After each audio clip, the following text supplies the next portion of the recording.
क्या होगा अगर मैं आपसे कहूँ कि ड्रैगन बॉल आज तक का सबसे बेस्ट एनिमे है। और ड्रैगन बॉल से मेरा मतलब है पूरी ड्रैगन बॉल फ्रेंचाइज। बोले तो ड्रैगन बॉल जी और ड्रैगन बॉल सुपर। और हम इसमें ड्रैगन बॉल जीटी को इंक्लूड नहीं करेंगे क्योंकि वो कैनन नहीं है।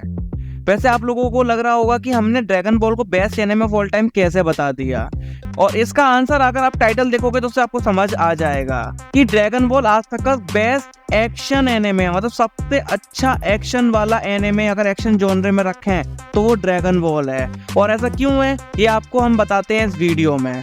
और वीडियो में आगे बढ़ने से पहले hello everyone, this is Freeco mania के वेलकम टू फ्रीको। तो शुरू से शुरू करते हैं। ड्रैगन बॉल आज तक का बेस्ट एनिमे है। ये हमारा पर्सनल ओपिनियन नहीं है, ये फैक्ट है। जिस लेवल का एक्शन इस सीरीज ने हमें दिया है ना, ऐसा आज तक कोई और एनिमे नहीं कर पाया। हम मानते हैं कि डीमन स्लेयर और अटैक ऑन टाइटन का एक्शन बहुत ही बेस्ट है। जिस क्लैरिटी के साथ हमें एक्शन इन दोनों एनिमे में दिखाया है उसका कोई कंपैरिजन ही नहीं है। बट सिर्फ अच्छे एक्शन सीन्स ही होना ना किसी एनिमे को बेस्ट एक्शन एनिमे नहीं बना देता। और ये हम आपको बताना शुरू करें कि dragon ball best anime action genre में क्यों है, उससे पहले हम ये बात क्लियर कर देना चाहते हैं कि सिर्फ एक्शन जॉनरे में ही नहीं, एक ओवरऑल भी ना बहुत ज्यादा अच्छा एनिमे है ड्रैगन बॉल, मतलब पूरी फ्रेंचाइज। हम मानते हैं कि इस एनिमे की story, drama, suspense, character development Naruto के लेवल को मैच नहीं करता। बट इसका मतलब ये भी नहीं है कि ये सब ड्रैगन बॉल के वीक पॉइंट्स हैं। हाँ ठीक है, नारुतो के लेवल का नहीं है बट एक अच्छा ओवरऑल शो है। क्योंकि आप खुद ही सोचो, ये एनिमे 1986 से अभी तक चल रहा है, तो डेफिनेटली कुछ ना कुछ तो होगा ड्रैगन बॉल में। ये शो वन पीस से भी पहले से चल रहा है, उसके बाद भी इसका बहुत ही स्ट्रॉन्ग फैन बेस है। चलिए अब आते हैं आज के टॉपिक पर और जानते हैं कि क्यों dragon ball is the best action anime of all time. और हाँ, हम आपको फिर से याद दिला दें, ये कोई हमारा पर्सनल ओपिनियन नहीं है, ये फैक्ट है। ड्रैगन बॉल के स्टार्टिंग में ही जब 23rd world martial art tournament होता है, तब मास्टर रोशी कामेहामेहा यूज करके मून को डिस्ट्रॉय कर देते हैं। और तभी हमें रियलाइज हो जाता है कि इस शो में action beyond plus ultra level होने वाला है। क्योंकि इससे पहले हमें ऐसे प्लैनेट्स को डिस्ट्रॉय होते हुए देखने की आदत ही नहीं थी। हमने खुद ड्रैगन बॉल को 2019 में देखा है, और उससे पहले हम काफी एनिमे और सुपर हीरो मूवीज देख चुके थे, और किसी में भी इतना इजीली प्लैनेट को डिस्ट्रॉय होते हुए नहीं दिखाया गया था। इस सिंगल कारनामे से हमें ये आइडिया लग गया था कि इस सीरीज में पावर लेवल एक अलग ही स्केल पर है। आप खुद ही सोचो, थैनोस को इन्फिनिटी स्टोन्स यूज करने पड़ गए थे टाइटन की मून को डिस्ट्रॉय करने के लिए, और ये काम हमारे मास्टर रोशी ने इजीली हमें से कर दिखाया। नारुतो में भी इस लेवल का डिस्ट्रक्शन देखने के लिए हमें नारुतो की फाइनल मूवी आने तक का वेट करना पड़ गया था, और ये चीज हमें ड्रैगन बॉल फ्रेंचाइज के फर्स्ट एनिमे बोले तो ड्रैगन बॉल की स्टार्टिंग में ही देखने को मिल गई। इसके बाद तो इस शो ने पीछे मुड़कर नहीं देखा। ये शो एक्शन लेवल का स्केल बढ़ाता ही गया। ड्रैगन बॉल जी के फर्स्ट आर्क बोले तो फ्रीजा आर्क में भी फ्रीजा ने एक सिंगल मूव से प्लेनेट नेमेक को डिस्ट्रॉय कर दिया था। फिर ड्रैगन बॉल सुपर में हमें गॉड ऑफ डिस्ट्रक्शन बीरस से इंट्रोड्यूस किया गया, जो सिर्फ अपने छींकने भर से एक प्लेनेट को डिस्ट्रॉय कर सकता था, और तो और अपनी हकाई को यूज करके भी बिना किसी एफर्ट के किसी भी प्लेनेट को डिस्ट्रॉय कर सकता था। इन दी एंड वो गॉड ऑफ डिस्ट्रक्शन था, तो ये करना उसके लिए बहुत ईजी था। और जैसा कि हमने पहले ही बोला था कि हमने कभी भी किसी एनिमे और सुपर हीरो मूवीज में ऐसे इजीली प्लेनेट डिस्ट्रॉय होते हुए नहीं देखे थे, तो ये हमारे लिए बहुत ज्यादा हाई लेवल का हो गया था। हाँ, हम मानते हैं कि साइतामा ने भी अपने छींकने से जुपिटर को डिस्ट्रॉय कर दिया था, बट वो उसने मांगा में किया था, एनिमे में नहीं किया उसने।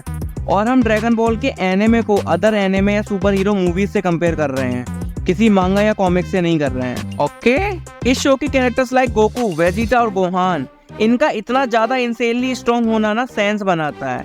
अनलाइक साइतामा, जो कि सिर्फ 3 साल 10 किलोमीटर रनिंग, 100 पुशअप्स, 100 सेटअप्स करने से इतना ज्यादा स्ट्रॉन्ग हो जाता है कि किसी को भी एक सिंगल पंच में डिफीट कर सकता है।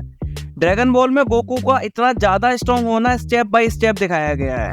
वो बचपन से ही साइतामा से भी ज्यादा हार्ड ट्रेनिंग करता था, जबकि वो सेयन था, ह्यूमन नहीं था, और सेयन रेस ह्यूमन से काफी ज्यादा स्ट्रॉन्ग होती है। उसके बाद भी इस शो ने हमें गोकू के पावर लेवल्स को बहुत ही सेंसिबली इंक्रीज होते हुए दिखाया है। पहले तो गोकू ट्रेनिंग करके बहुत ज्यादा स्ट्रॉन्ग बना, फिर वो किंग काई से कायोकैन यूज करना सीखता है, जिससे उसकी स्ट्रेंथ को मल्टीप्लाई किया जा सकता है।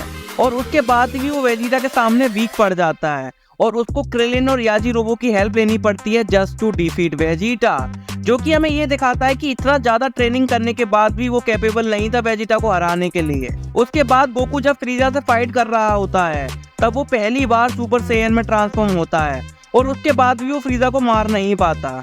उसके बाद वो सुपर सैयन 2 और सुपर सैयन 3 में ट्रांसफॉर्म होना भी सीख जाता है, जो कि उसको और भी ज्यादा स्ट्रॉन्ग बना देता है। तो अब तो आपको एक चीज तो समझ आ गई होगी कि गोकू कैसे स्टेप बाय स्टेप स्ट्रॉन्ग बन रहा है इस शो में। बीरस से लड़ने के लिए गोकू सुपर सैयन गॉड में ट्रांसफॉर्म होता है और उसके बाद विश गोकू और वेजिटा को ट्रेनिंग देता है, जिससे ये दोनों सुपर सैयन ब्लू में ट्रांसफॉर्म होना सीख जाते हैं, जो कि अब तक का सबसे स्ट्रॉन्गेस्ट सुपर सैयन मोड होता है। और गोकू वहीं नहीं रुकता, वो सुपर सैयन ब्लू के साथ कायोकेन टाइम्स 20 को यूज करता है, जिससे सुपर सैयन ब्लू की स्ट्रेंथ को 20 गुना बढ़ा देता है। वो 20 गुना, सोच रहे हो कितना ज्यादा स्ट्रॉन्ग हो चुका है वो अब तक। धीरे धीरे सीख रहा है, धीरे धीरे आगे बढ़ रहा है लाइक साइतामा।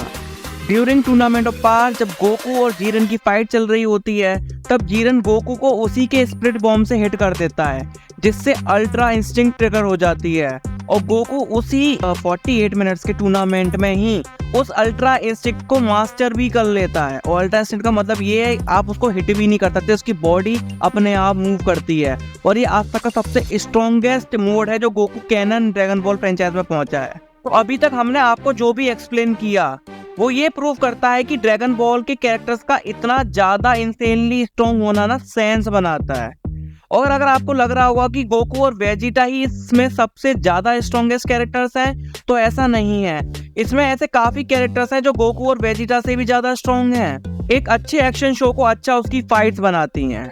और अगर हमें अच्छी और इंसेन लेवल की फाइट्स चाहिए तो हमें चाहिए ओवर पावर्ड कैरेक्टर्स। तो हमने ये तो जान लिया इस शो में कैरेक्टर्स बहुत ही ज्यादा ओवर पावर्ड हैं।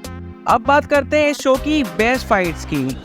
तो हमें ड्रैगन बॉल सीरीज में हैंड टू हैंड कॉम्बैट दिखाने से लेकर ड्रैगन बॉल सुपर की मल्टीवर्सल फाइट्स तक कुछ बहुत ही ज्यादा अच्छी और इंसेन पावर लेवल वाली फाइट्स देखने को मिली हैं। ड्रैगन बॉल में गोकू और पिकोलो की फाइनल बैटल, ड्रैगन बॉल जी में गोकू वर्सेस फ्रीजा, और उसमें जब फ्रीजा प्लेनेट नंबर को डिस्ट्रॉय कर देता है और उसके साथ साथ गोकू को हमने पहली बार सुपर सैयन में ट्रांसफॉर्म होते हुए भी देखा होता है, वो फाइट बहुत ज़्यादा अच्छी थी।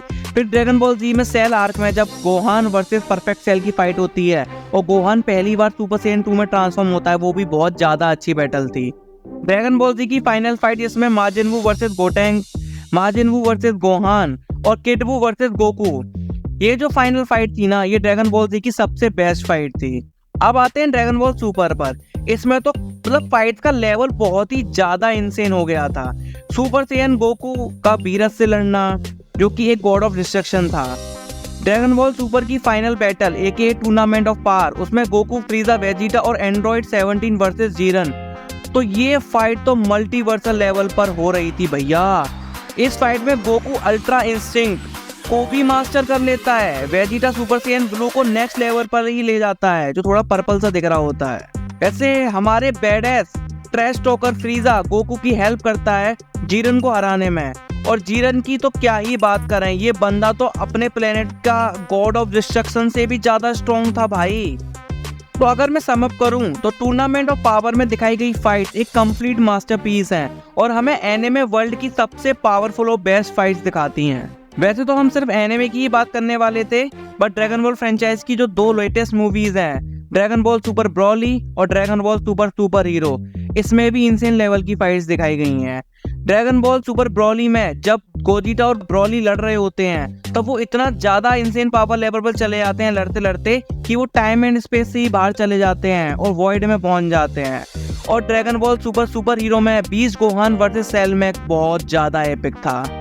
और रही बात कैरेक्टर्स की, तो इसमें कुछ कैरेक्टर्स हैं जिन्हें काफ़ी अच्छे से पोर्ट्रे किया गया है।